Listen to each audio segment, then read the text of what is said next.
Good afternoon. Welcome to Sussex News. I'm Marcella Homma. And I'm Sophia Messinezi, and here are today's headlines. Former U.S. National Security Advisor Michael Flynn has announced that he will testify on Russia's meddling in the U.S. elections if he is granted immunity. The EU has begun negotiations with Britain on a separation arrangement. Trade deal talks will then begin to look at the UK post-Brexit. And the NHS can no longer guarantee treatment within 18 weeks for over 100,000 patients.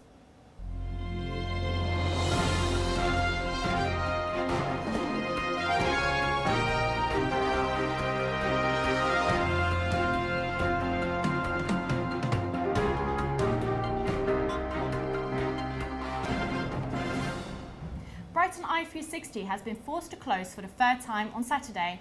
Hundreds of passengers were left stuck inside the pods. This is due to local businesses facing extra pressure with overrunning construction works. The construction work which surrounds the attraction is set to last a few weeks longer. Our reporter Ben Walker has more on the story. Brighton's I-360 has become a new key feature to the iconic seafront.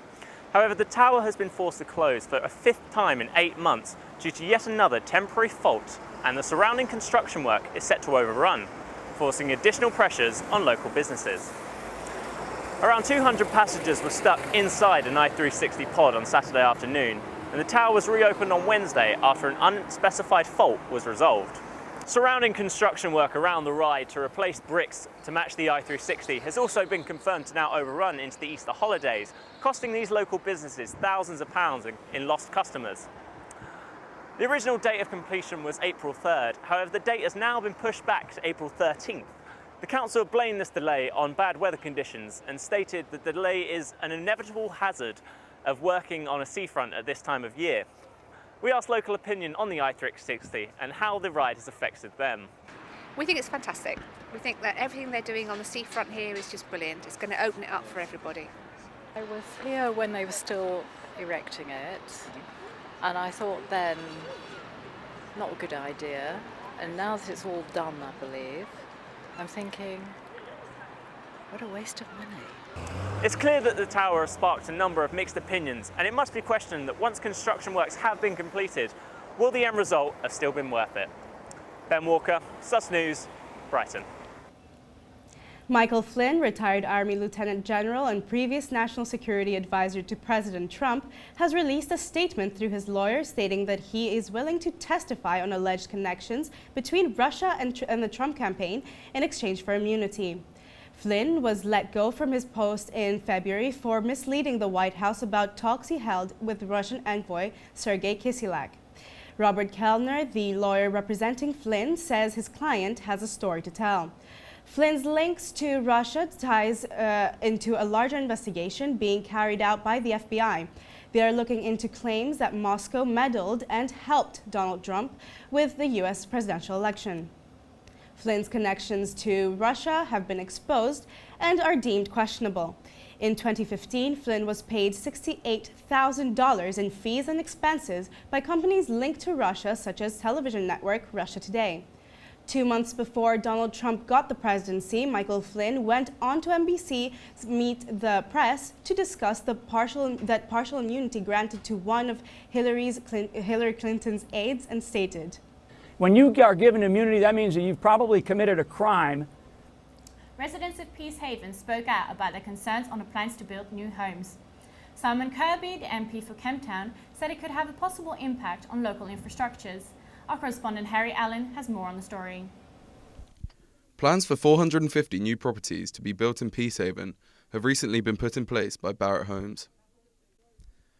40% of these properties are allegedly going to be affordable homes, but Peacehaven residents have still voiced their concerns over these new developments.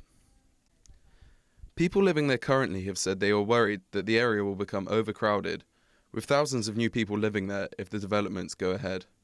Even MP for Kemptown, Simon Kirby, has stated that he recognises the need for affordable housing, but is also concerned about the developments.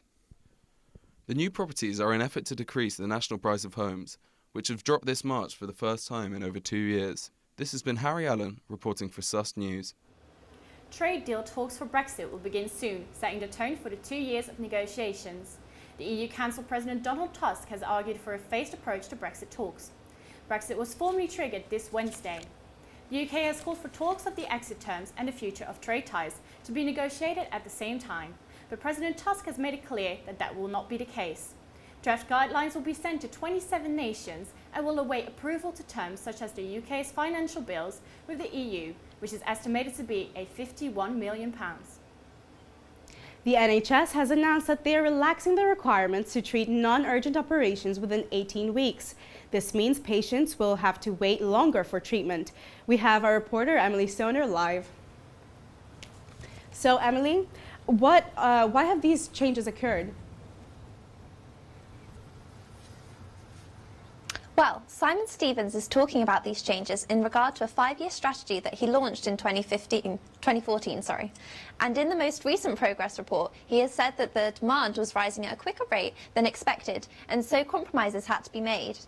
What are these compromises?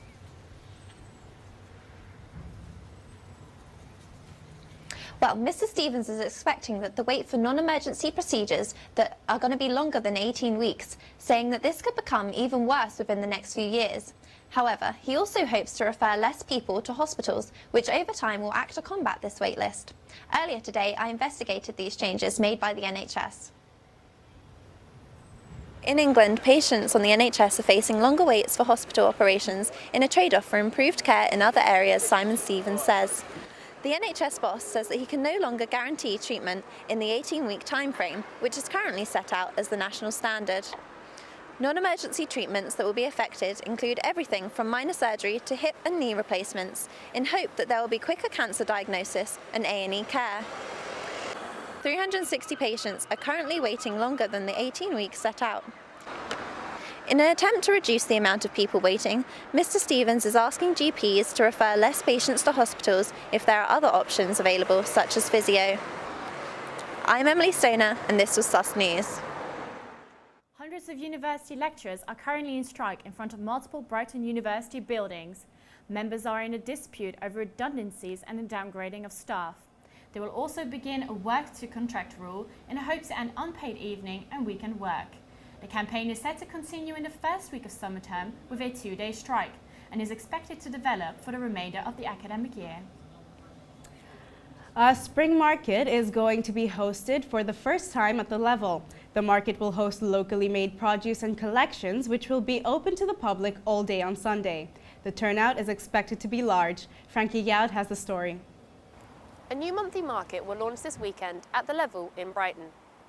The Market Stall Company is hosting the first Level Spring Market on Sunday from 9 AM until 5 PM. The Level is the crossroads for many communities that make up the most densely populated areas of Brighton and Hove.